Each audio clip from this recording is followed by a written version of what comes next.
1981 में party joker और महत्वाकांक्षी stand up comedian Arthur Fleck अपनी मां पेनी के साथ गोथम सिटी में रहते हैं। गोथम अपराध और बेरोजगारी से भरा हुआ है। आर्थर एक तंत्रिका संबंधी विकार से पीड़ित है जो समाज में उसके व्यवहार को बहुत प्रभावित करता है। वह मानसिक रूप से भ्रमित है।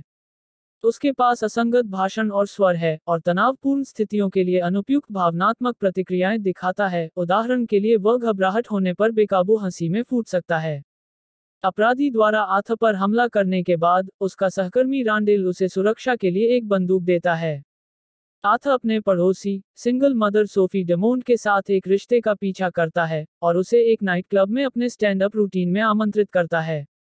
बच्चों के अस्पताल में मनोरंजन करते समय आर्थर की बंदूक उसकी जेब से गिर जाती है और उसे निकाल दिया जाता है। मेट्रो पर अभी भी जोकर के रूप में आर्थर को 3 वेन एंटरप्राइजेज व्यवसायियों द्वारा पीटा जाता है।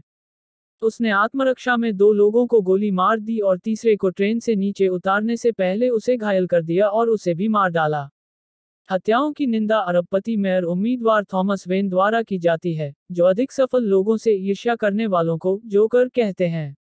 आर्थर की छवि में जोकर के मुखौटे दान करने वाले प्रदर्शनकारियों के साथ गोथम की समृद्ध शुरुआत के खिलाफ प्रदर्शन। फंडिंग में कटौती ने समाज सेवा कार्यक्रम को बंद कर दिया, जिससे आर्थर बिना उपचार के रह गए। सोफी आर्थर के स्टैंड अप रूटीन में भाग लेती है, जो खराब हो जाता है। वह बेकाबू होकर हंसता है और उसे अपने चुटकुले सुनाने में कठिनाई होती है। आर्थर की मूर्ति लोकप्रिय टॉक शो होस्ट मरे फ्रैंकलिन आर्थर के शो पर कॉमेडी रूटीन से क्लिप दिखाकर उसका मजाक उड़ाती है। आर्थर पेनी द्वारा थॉमस को लिखे गए एक पत्र को स्वीकार करता है, जिसमें आरोप लगाया गया है कि वह थॉमस का नाजायज बेटा है और सच्चाई को छिपाने के लिए अपनी मां को फटकार लगाता है। आर्थर वेन मैनर जाता है, जहां वह थॉमस के छोटे बेटे ब्रूस से मिलता है, लेकिन परिवार के बटलर अल्फ्रेड पेनीवर्थ के साथ हाथापाई के बाद भाग जाता है। ट्रेन हत्याओं की जांच कर रहे 2 पुलिस जासूसों की यात्रा के बाद पेनी को एक आघात होता है और वह अस्पताल में भर्ती होता है। आर्थर एक निजी फिल्म थिएटर कार्यक्रम में घुस जाता है और थॉमस का सामना करता है, जो उसे बताता है कि पेनी भ्रम में है और उसकी जैविक मां नहीं है। इनकार में आर्थर अरखाम राज्य अस्पताल का दौरा करता है और पेनी की फाइल चुरा लेता है। फाइल में कहा गया है कि उसने 1950 के दशक में एक नर्स के रूप में काम करते हुए आर्थर को गोद लिया था। फिर उसे अपने और उसके अपमानजनक प्रेमी ने पाला, जिसे बाद में गिरफ्तार कर लिया गया और जेल में उसकी मृत्यु हो गई। हालांकि पेनी का दावा है कि उसका थॉमस के साथ एक संबंध है, यह संकेत दिया गया है कि उसे गुजारा भत्ता देने के लिए ब्लैकमेल करने के लिए एक मनगढ़ंत झूठ था, जो उसने अंततः नहीं किया। व्याकुल आर्थर घर लौटता है और सोफी के अपार्टमेंट में अघोषित रूप से प्रवेश करता है। भयभीत सोफी उसे बताती है कि वह गलत अपार्टमेंट में है और उसे जाने के लिए कहता है। तब यह पता चलता है कि उनका रिश्ता आर्थर की मानसिक कल्पना की उपज था। अगले दिन आर्थर ने पेनी को तकिए से दबाकर अस्पताल में उसे मार डाला। आर्थर को उनकी कॉमेडी रूटीन क्लिप की लोकप्रियता के कारण मरे के शो में आने के लिए आमंत्रित किया जाता है। जैसे ही वह तैयारी करता है, आर्थर का दौरा रांडेल और साथी पूर्व सहयोगी गैरी द्वारा किया जाता है। आर्थर रांडेल की हत्या कर देता है, जिसने मेट्रो की हत्याओं के बाद आर्थर को अपनी बंदूक देने से इनकार किया था, लेकिन गैरी को बख्श देता है। स्टूडियो के रास्ते में आर्थर को 2 जासूसों द्वारा जोकर प्रदर्शनकारियों से भरी ट्रेन में पीछा किया जाता है।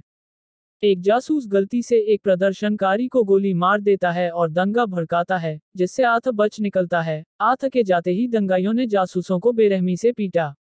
शो के लाइव होने से पहले आर्थर अनुरोध करता है कि मरे उसे जोकर के रूप में पेश करे, मरे के मजाक का एक संदर्भ। आर्थर तालियां बजाता है, लेकिन भद्दा व्यवहार करता है, रुगन चुटकुले सुनाना शुरू करता है, ट्रेन की हत्याओं को कबूल करता है। इस बारे में शेखी बघारता है कि समाज कैसे दलितों और मानसिक रूप से बीमार लोगों को छोड़ देता है, और मरे को पिछले खंड पर उसका मजाक उड़ाने के लिए फटकार लगाता है। आर्थर के लिए मरे का उत्साह तेजी से बदल जाता है, और जैसे ही मरे उसकी आलोचना करता है और पुलिस को फोन करने की धमकी देता है, आर्थर ने लाइव टेलीविजन पर मरे को सिर में गोली मार दी। उसे हत्या के आरोप में गिरफ्तार किया गया है क्योंकि गोथम में दंगे भड़क उठे हैं। दंगाइयों में से एक ने वेन परिवार को एक गली में घेर लिया और ब्रूस को बख्शते हुए थॉमस और उसकी पत्नी मार्था की हत्या कर दी। एक एम्बुलेंस में दंगाइयों ने आर्थर को ले जा रही पुलिस की कार में टक्कर मार दी, जिससे वह मुक्त हो गया। वह कार के ऊपर खड़ा होता है, भीड़ के जयकारों पर नाचता है, और मुस्कान के रूप में अपने चेहरे पर खून बिखेरता है। अरखाम स्टेट अस्पताल में, आर्थर एक मजाक के बारे में खुद पर हंसता है और अपने मनोचिकित्सक से कहता है कि वह इसे समझ नहीं पाएगी। वह प्रतीत होता है कि अपने मनोचिकित्सा सत्र से भाग जाता है, खून से लथपथ पैरों के निशान को पीछे छोड़ देता है क्योंकि वह एक अर्दली से चलता है।